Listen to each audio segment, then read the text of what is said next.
Today I wanted to talk to you about emergency kits and evacuation kits. If you've been watching the news lately, you know about the hurricanes in Texas and Florida. Many members of the community were encouraged to evacuate for these hurricanes, so hopefully they had evacuation kits. If they didn't evacuate, hopefully they had an emergency shelter-in-place kit in their home. Now, hurricanes don't really affect us in Kansas, but there are other emergencies or disasters that can affect us. And I wanted to talk to you about what types of disasters can happen in Kansas, what you should have in your emergency kits, and where you should store them.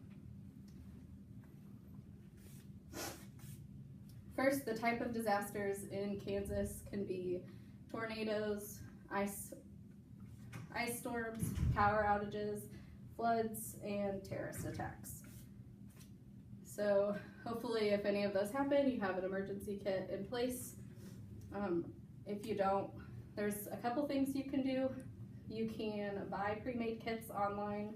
Those can get kind of pricey, or you can build one on your own, and I'm going to show you what to put in the kit. You can go online to FEMA's website, which is ready.gov/build-a-kit, and print off a list of things that you should have in there to make it easier to shop for each item. So if you're going to make an emergency kit for sheltering in place at home for any of these disasters, you should have a 3-day supply of all your items. If you are planning to evacuate, you should have a 2-week supply of everything. So some of the items you should have in your kit is water. It's recommended 1 gallon per person per day. You should have non-perishable food items, flashlights with extra batteries. You should have a first aid kit with bandages and gauze, some triple antibiotic ointment, some pain medications. You should also have medications. You should have a 7-day supply is recommended. Obviously, if you're evacuating, you should have more than 7 days. You should have, if you wear contacts or glasses, make sure you have contacts, a case, contact solution. You should have personal hygiene products, shampoos, conditioners, deodorants, feminine hygiene products, face cleansers, extra glasses. It's not always going to be possible to wear contacts. And then other items you should have in your kit is copies of personal information or personal documents such as licenses, birth certificates, proof of address, deed or lease agreements, medication lists, allergies, medical info, and insurance information. You should also have a cell phone with a charger, spare keys to your house and car. You should have a multi-purpose tool, a knife, lighter or matches, candles also, just in case your batteries do end up dying. And then I have this tool that helps break windows in case you can't get into your car, then you can break your car window. You should have a list of your family and emergency contact information, extra cash, emergency blanket, map, fire extinguisher paper, and pencils. You should consider your different family situations. If you have babies, remember bottles and formula.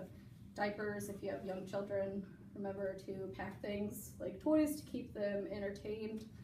And if you have animals, make sure you have their food, their bowls, chains, collars, and tags.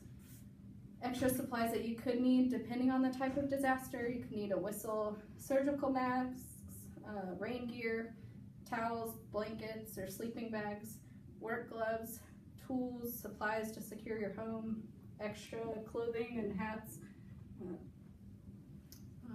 You have tape and plastic sheeting to tape up windows in case you need to, and also scissors. So I know those are a lot of items, so it's better to have them prepared ahead of time. You'll want to keep them in an airtight container if possible, or a bigger container. Keep your evacuation kit in your car and at least a minimum amount of items to get back to your home if you're not at your home when the disaster happens. And in your home, your emergency shelter-in-place kit should be kept in the basement in a cool, dry area. If you don't have a basement, it should be in a bathroom or a closet with very few windows.